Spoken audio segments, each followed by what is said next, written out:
Hai, sahabat YT Artikel 2. Apa kabar kalian semua? Semoga kalian semua dalam keadaan sehat. Amin. Sebelum melanjutkan ke ceritanya, jangan lupa tinggalkan like, komen, dan subscribe. Karena dengan like dan komentar kalian, yang semakin membuat admin semangat mengupload lanjutan ceritanya. Episode 176. Kisah Aditya, anak bos besar yang berpura-pura miskin. Ikram hendak kencingi celananya, karena dia juga sangat sadar diri dan tahu bahwa orang yang dibenci Aditya adalah dia. Melihat Aditya bertanya, Ikram dengan cepat menggelengkan kepalanya. Tidak, jangan salah paham, Tuan Aditya, bukan itu yang saya maksud. Lalu apa maksudmu? Aditya bertanya pada Ikram dingin. Aku tidak peduli dengan istrimu, dan aku tidak punya keberanian. Ikram berkata kepada Aditya dengan nada memohon. Kehilangan muka, kamu bertanya padaku 2 hari yang lalu. Berapa banyak yang bisa kamu berikan padaku untuk mengambil istriku? Aditya mengangkat alisnya dan menatap Ikram. Engah, Ikram berlutut ketakutan, menggigil di depan Aditya. Bukannya Ikram tidak ingin kehilangan muka, tetapi dia benar-benar terlalu takut pada saat ini. Dan dia benar-benar tidak tahu apa artinya yang akan digunakan Aditya untuk memukulnya. Melihat Ikram begitu tidak menjanjikan, amarah Aditya semakin besar. Ikram, apakah kamu tahu, orang yang paling aku benci, itu pria tanpa tulang sepertimu. Jika kamu keras padaku, mungkin aku bisa menjagamu dengan ringan. Aditya menunjuk Ikram, yang sedang berlutut di kakinya. Hati Ikram seperti berdarah ketika dia mendengar ini. Sialan Aditya, apa menurutmu saya bersedia berlutut untukmu seperti ini? Sayang sekali, bukankah tidak mungkin melakukan ini? Kamu kira aku takut padamu? Kemampuan beradaptasi Ikram cukup kuat. Setelah mendengarkan kata-kata Aditya, dia segera berdiri. Aditya, jangan berpikir bahwa aku akan takut padamu. Datanglah jika kamu memiliki kemampuan. Aku tahu apa yang bisa kamu lakukan padaku.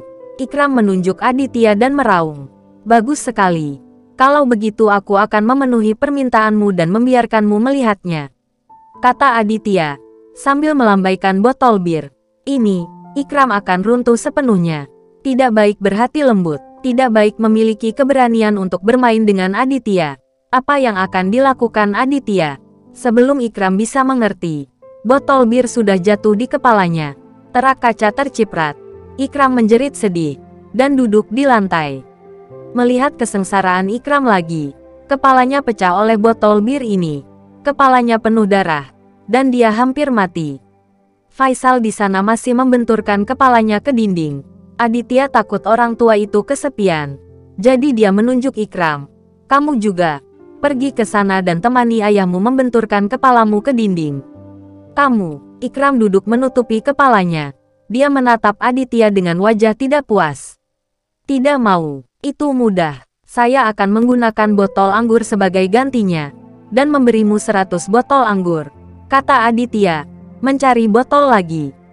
Tapi Ikram ketakutan, dan dia dengan cepat melambaikan tangannya ke Aditya. Tidak, aku bersedia. Setelah mengatakan itu, Ikram bangkit dan berlari ke sisi ayahnya, dan membanting kepalanya ke dinding.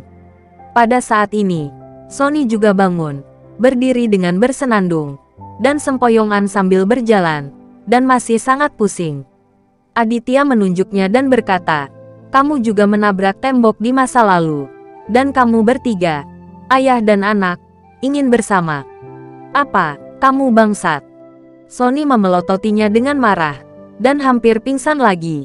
Tetapi dia juga tahu betul apa akhir tragis yang akan dia alami jika dia tidak mendengarkan Aditya.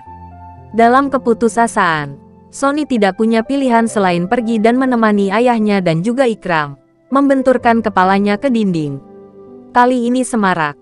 Ayah dan anak itu seperti lonceng, dan mereka semua memukul secara berirama. Tidak lama kemudian, keluarga, ayah dan anak, membenturkan kepala mereka seperti labu darah. Orang-orang yang hadir semuanya ngeri. Mereka memandang Aditya dengan kagum. Dan mereka diam-diam senang bahwa Aditya tidak tersinggung. Ayo pergi. Tuan Aditya ini terlalu baik. Bukan. Ya, dia luar biasa. Ayah dan anak dari keluarga Faisal memiliki status tinggi di Palopo. Mereka tidak bisa pergi ke Manado. Tidak, itu kuncinya. Terlalu menakutkan untuk menyinggung Tuan Aditya ini. Semua orang berbisik. Semua memandang Aditya dengan kekaguman dan kekaguman. Menebak apa yang sedang dilakukan Aditya. Indri itu berdiri di sana. Kehilangan semangat. Bahkan tidak berani mengeluarkan suara. Dia adalah pacar Sony. Dan dia bahkan lebih khawatir Aditya tidak akan membiarkannya pergi dan menyiksanya sampai mati. Pada saat ini, Aditya hanya melirik Indri secara tidak sengaja. Dan Indri sangat ketakutan sehingga dia menjadi pucat.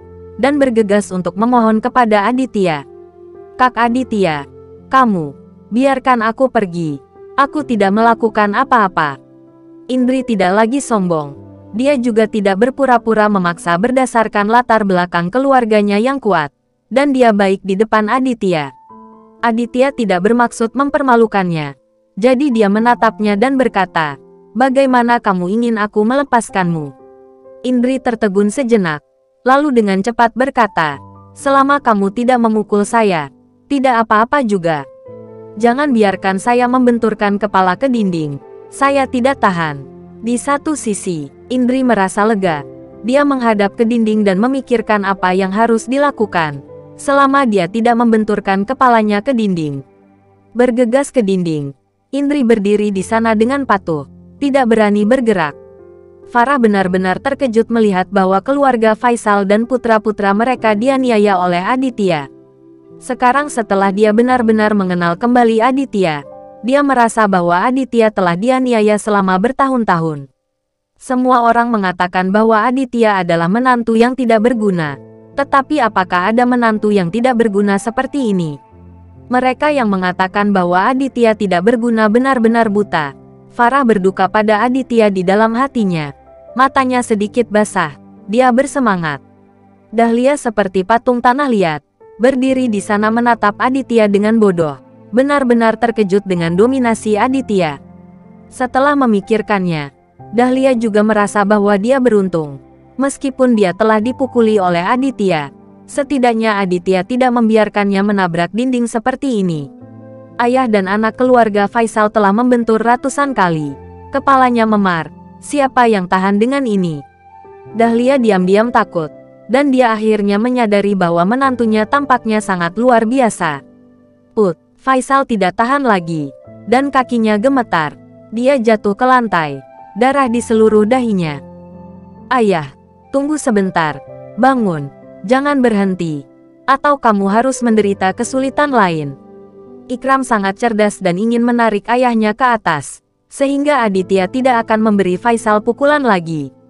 "Putramu benar. Kamu cepat bangun dan menabrak dinding.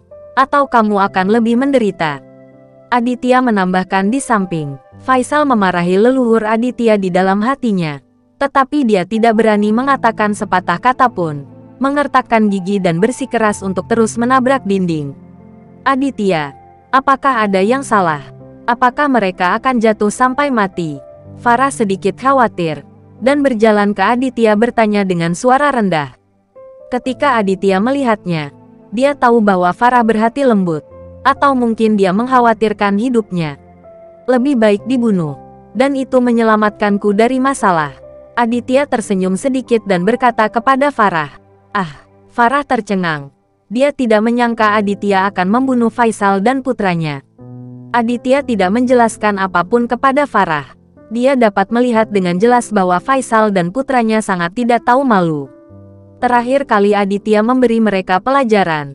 Itu adalah pelajaran ringan. Jika tidak akan ada masalah hari ini.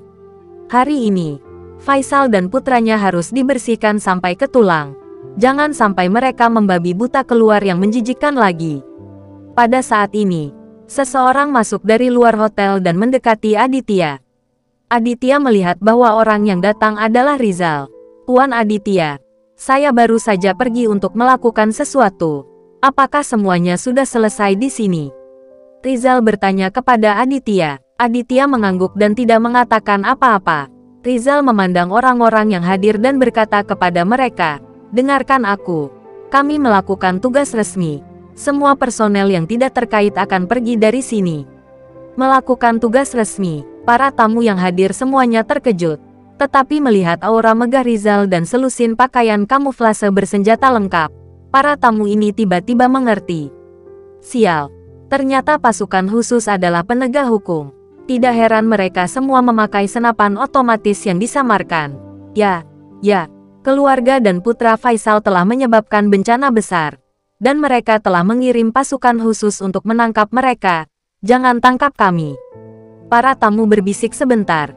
Dan mereka semua bergegas ke pintu hotel. Dan mereka semua melarikan diri setelah beberapa saat. Hanya Faisal dan putranya yang tersisa. Serta Indri. Dan 6 pembunuh profesional yang ditembak di pergelangan tangan. Semua orang pergi. Faisal dan putranya bahkan lebih panik. Tetapi apa yang membuat mereka semakin panik? Mereka hanya mendengar Rizal meminta petunjuk kepada Aditya. Tuan Aditya, apa yang harus saya lakukan dengan Faisal dan putranya? Bersambung.